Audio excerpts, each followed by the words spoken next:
Se convirtió en la persona más buscada por la justicia chilena luego que el 20 de mayo de 1997 desapareciera desde Colonia Dignidad, acusado de abusos a menores, además de violaciones a los derechos humanos. Huyó por distintos países de Sudamérica hasta que fue capturado en Argentina, trasladado a Chile y años más tarde murió en la cárcel. Es la historia del alemán Paul Schaeffer, la que revisamos en nuestro fallo histórico.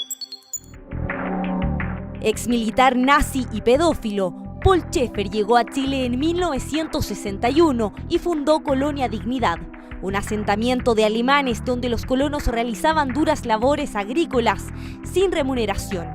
El poder de manipulación de Schaeffer le permitió organizar una red para saciar sus deseos sexuales. Violó por años a decenas de niños.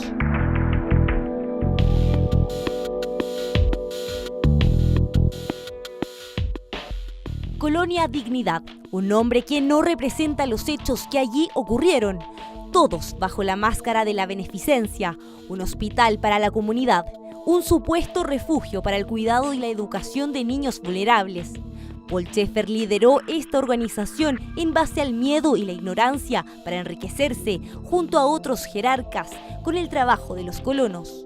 Además de abusar y violar a niños chilenos y alemanes, 35 años de silencio hasta que una denuncia inició la persecución judicial. Posteriormente se sabría que en ese lugar también se almacenaron armas y se torturó a opositores políticos de la dictadura. Hay que saber que Schaeffer, que toda la colonia era, más allá de todo, era una secta, en la cual Schaeffer era como el profeta, el intocable, el que predicaba la palabra de Dios todos los días. El lavado de cerebro de Schaeffer era sumamente efectivo. Este juicio se inicia el año 1996 por la denuncia y posteriormente la querella de un niño de 12 años de edad a la época que denuncia a Paul Schaeffer y a los principales jerarcas de la Colonia Dignidad por los delitos de abuso sexual y de violación que había sufrido al interior de Colonia Dignidad. Y ello permitió identificar a decenas de otras víctimas.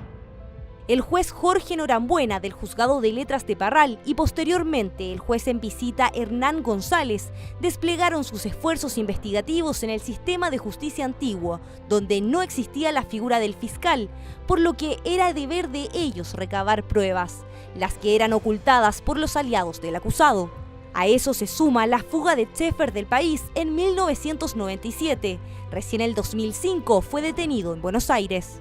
La condena en primera instancia contra Paul Schaeffer fue de 20 años, la pena máxima que se le otorga en Chile al autor de delitos de violación. Paul Schaeffer fue detenido en Buenos Aires en marzo del año 2005. El mismo año ingresó a la cárcel en Chile y se mantuvo en prisión preventiva por constituir un peligro para la seguridad de las víctimas y la sociedad hasta el día de su muerte, el año 2010. Schaeffer fue declarado culpable de abusos deshonestos a 25 niños, pero nunca alcanzó a cumplir una sentencia firme y ejecutoriada. Estuvo 5 años en prisión preventiva. El juicio, que acumuló diversas causas relacionadas, llegó a la Corte de Apelaciones de Talca, que confirmó casi en su totalidad la condena con diferentes penas a los cómplices y encubridores de Schaeffer.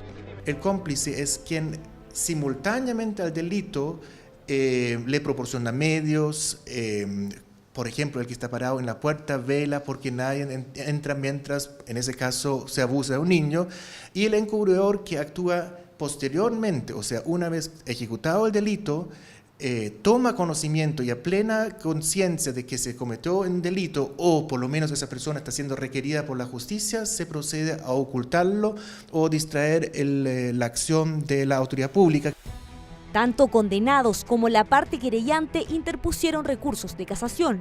El Consejo de Defensa del Estado, en el fondo, porque la sentencia de segunda instancia calificó como abusos deshonestos hechos que, a su parecer, constituían violación. El Servicio Nacional de Menores recurrió de casación en la forma y en el fondo, porque la condena de segunda instancia no condenó los delitos de sustracción de menores. Y la Corte Suprema acoge los recursos de casación de los querellantes y por lo tanto condena por delito de sustracción de menores. Y además aumenta las penas de algunos de los condenados, que hoy día incluso cumplen aún la condena en la cárcel de Cauquenes. Entre 5 y 11 años de cárcel, esas fueron las penas para 6 de los aliados de Schaeffer. Otros quedaron en libertad vigilada por irreprochable conducta anterior. La sentencia también contempló reparaciones económicas a las víctimas por daño moral. Y la Corte Suprema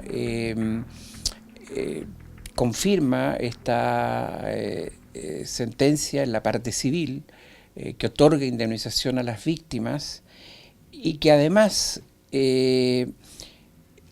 tiene un mecanismo de cumplimiento a través de la hipoteca de ciertas parcelas de la Colonia Dignidad. Esa sentencia civil quedó con firme y ejecutoriedad en febrero del año 2013. Y estamos en el año 2018 y todavía no se paga esa sentencia civil. Este año, el abogado Hempel presentará una demanda civil en un juicio de Hacienda que lleva años preparando. Se trata del correlato de la causa por asociación ilícita que abarca los 50 años de historia delictual de Colonia Dignidad, para conseguir indemnización por daño moral a los colonos, las familias de detenidos desaparecidos y los niños abusados sexualmente.